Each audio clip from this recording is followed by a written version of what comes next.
বড় বৈশিষ্ট্য হলো মোটামুটি 26 দিন ওনার ধানটা পানির তলে পড়ে আসলো, তারপরে আবার পানি যখন চলে গেছে মোটামুটি আবার স্বাভাবিক হয়ে গেছে সব। প্রত্যেকটা গাছের গোড়ায় কিন্তু আপনার দেখা যাচ্ছে 28, 30, 32 এইভাবে খুশি আছে। এইটা একটা মিরাকেল যা অত্র এলাকায় একটা আলোড়ন সৃষ্টি করেছে।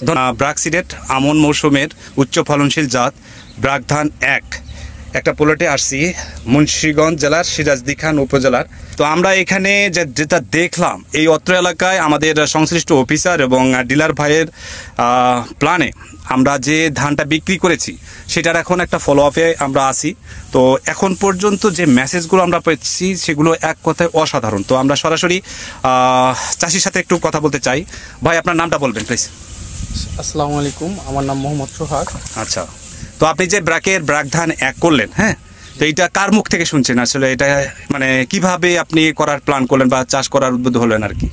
আমি প্রথমেই আসলে আগে কখনো এই ধান রোপণ করি নাই। হ্যাঁ, গেছি প্রথমে তো যে সোনার বাংলা ট্রেডার্স, হ্যাঁ, বিল্লাল ভাই, তার ওইখানে গেছি। যাওয়ার পরে সে বললো নাকি যেন খুব ভালো ফলন হয় এই ধানটায়। জি জি। তো তারপরে আমি মানে শুনে আপনি আসছেন। যাই হোক, এখন আমি আপনার কাছে জানতে চাই যে যখন আপনি এটা বুনছেন সেই সময় কিন্তু অনেক বৃষ্টি হয়েছে। তো আমার কাছে মেসেজ আছে যে এটা বৃষ্টিতে তলিয়ে গেছিল। আসলে কতদিন ছিল এবং কোন অবস্থায় ছিল একটু বলবেন? যখন আমি বুনছি তার 2 দিন পরেই এটা একদম পুরো বৃষ্টিতে আর জোয়ারের পানিতে একদম তলায় গেছে। গাছ কতটুকু বাইরে হয়েছিল? গাছ ছিল একদম হয়তো বা 2 আঙ্গুল বা 3 আঙ্গুল। আচ্ছা, বা অনেক সময় আবার ডুবানো ছিল। আচ্ছা আচ্ছা, এভাবে ছিল প্রায় 25 থেকে 26 দিন ছিল। 25 দিন যে আপনার পানির নিচে থাকলো, গাছ কি পচে গেছিল? জি না, গাছ পচে যায়নি। 25 দিন পানি মানে যখন আপনি নিচের দিকে আসছে তারপর কুশি দিয়ে আজকে এই অবস্থায় আসছে, তাই তো? ওকে, ধন্যবাদ। তো এখন মনে হচ্ছে যে ধান হবে ইনশাআল্লাহ।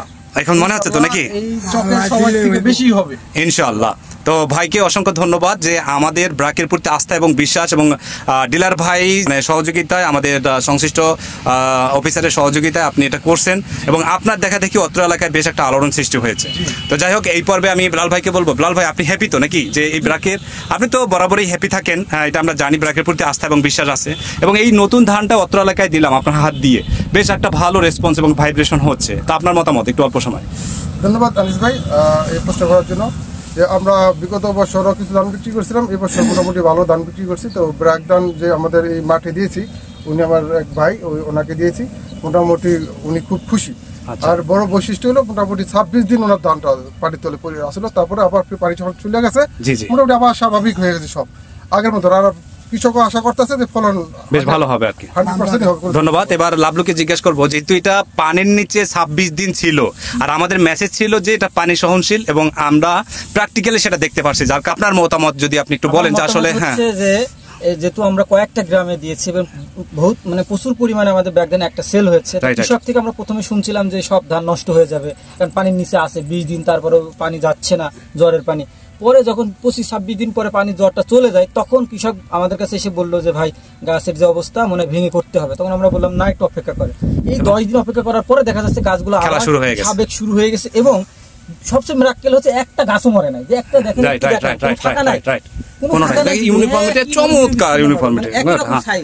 এবং প্রত্যেকটা গাছের গোড়ায় কিন্তু আপনার দেখা যাচ্ছে 28, 30, 32 এইভাবে খুশি আছে। এইটা একটা মিরাকেল যা অত্র এলাকায় একটা আলোড়ন সৃষ্টি করেছে। ধন্যবাদ। এটা আমরা ফলন পর্যন্ত দেখি কত দূর যায়। তো এই পর্বে আমরা এখানে আসলে ওষুধ স্প্রে করে আর কি। হ্যাঁ, বিভিন্ন কৃষক, আপনি একজন কৃষক, আপনি তো বিভিন্ন জমিতে ওষুধ স্প্রে করেন। তো অত্র এলাকায় যে আপনি তো বিভিন্ন ধান দেখতেছেন, তো আপনি আর কাছে যদি আমি একটু জানতে চাই যে অন্য ধানগুলো তো পানিতে ডুবে গেছে, ওগুলো তো পচে গেছে, কিন্তু এটা ধান এটা পচে নাই। তো যাই হোক, এটা কি এটা মনে করেন যে এটা ধানের একটা বৈশিষ্ট্য না? তা আপনার কাছে জিজ্ঞেস করে মানুষ যে এটা কি ধান, তখন আপনি কি বলেন? আমি বলবো ব্রাক ধান। রাইট। তো আমরা আসলে এই অত্র এলাকায় যে একটা আলোড়ন সৃষ্টি করছে, যার কারণে এখানে আসছি এবং ফিল্ড ভিজিটে যেটা দেখলাম সেটা আমরা রেজাল্ট পেয়ে গেলাম। তো এইটা আমরা ফলন পর্যন্ত অপেক্ষা করি যে ভালো ফলন পাবো। তবে একটা মেসেজ দেই যে কন্ডিশনে আছে আমার অভিজ্ঞতার আলোকে বলতে পারি এখানে একর প্রতি 75 থেকে 80 মণ ফলন পাবেন। সেই পর্যন্ত অপেক্ষা করি।